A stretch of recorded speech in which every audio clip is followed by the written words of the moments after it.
So affordable housing, we're into very low ticket size. The average is around 10 to 11 lakhs. As a group, we serve the low income and the low middle income segment. And here I think the challenge that we see, one of the biggest challenges is underwriting the customer, right? Whether it is for gold loan or affordable housing. These are customers without a formal income. Without formal income, or if you're lending to a say nano entrepreneur, they don't have documented financials either. So today, one of the biggest changes that we're seeing is technology playing a role in how we can underwrite these customers. With our experience, we've been able to create a robust underwriting method, and that experience I think is invaluable. But where even we can't underwrite the customer, there have been technologies like QR code based lending, for example, where you use say you're talking about a small kirana shop, you use their QR code data to assess the cash flow of that shop and then provide him a loan. So I think technologies like this is really playing a role in taking financial services to the rural segment and also helping us reach out to more customers where otherwise we wouldn't have been able to cater to. Jay, anything about banking? Do you think banks still have a use case like they once did? Because savings no longer need to be kept there itself. Nikhil, you've already disrupted all securities businesses. Please don't come after us so soon. You wouldn't get a license even if you wanted to. Banking is an ancient business and one that I think hasn't changed much for hundreds of years till recently. It was a simple act of transferring surplus capital from folks with surplus capital to those with deficit capital as efficiently and as low cost intermediary in the middle. It was rooted largely in physical and small radius local. Till about 8 or 10 years ago, I don't think any of that changed. And the way banks would grow is, if you want to open a new territory or a new colony or a new city, you open a branch, you hire people, you set up a cash infrastructure and move forward from there. In the last 6 or 7 years, that has drastically changed in India. UPI has completely streamlined small ticket transactions, eliminating the need for cash. Aadhaar has changed the concept of KYC and made it so much more frictionless. Demonetization and COVID together changed mindset, and the handset and telecom revolution changed availability in people's hands, and I think that has fundamentally transformed banking and all financial services. So yes, banks in their current shape and form, best be worried. So a lot of us are friends and we have hung out over the years. There was a trip recently to the US where I was meant to go with Jay, but I could not. He met a bunch of tech entrepreneurs and tech companies. What do you think is happening in America where India is lacking? If there is something that we can learn from them to be able to innovate faster, what would it be? So yes, we are behind America, and on certain things we stay behind, and the gap is large, but it is shrinking.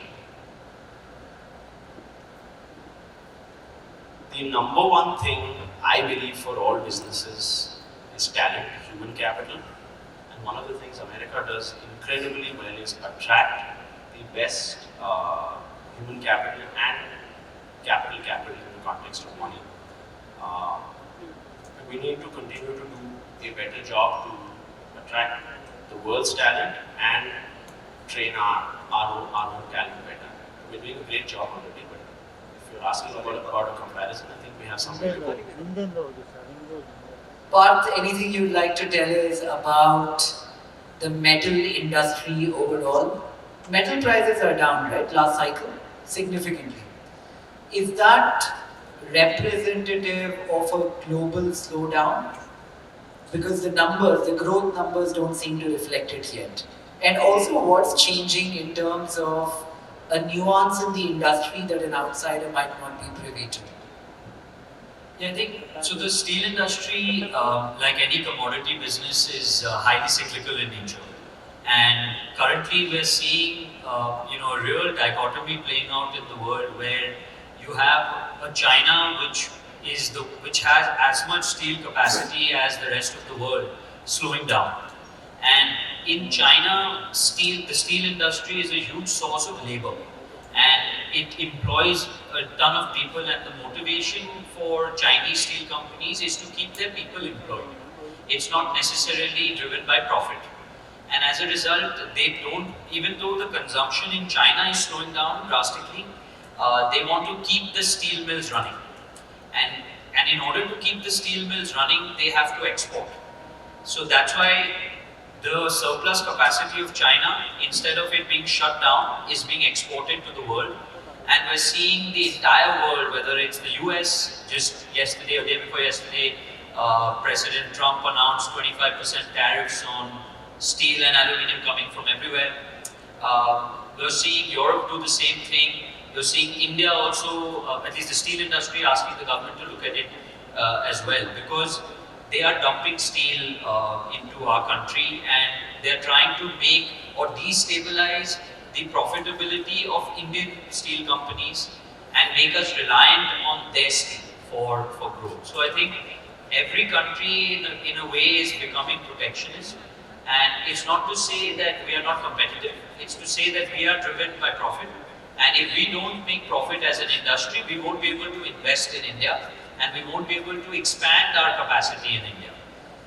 India, in the global context, is the only country where steel consumption is still growing at about 10 to 12%.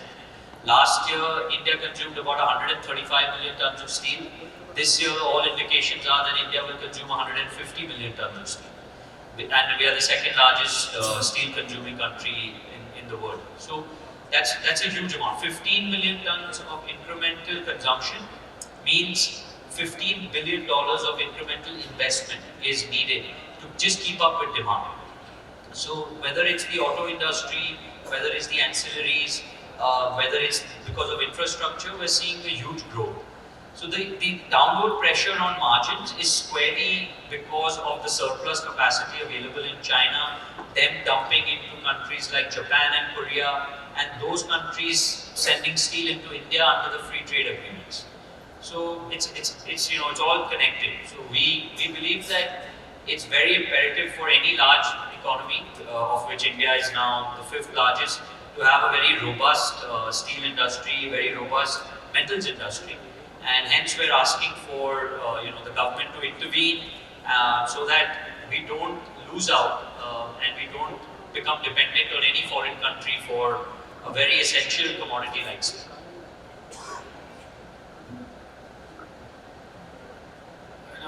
I intentionally came to this so that let me see where I'm connected. Even though I started business very early, you're all the champions here who have been greatly successful in your career and business.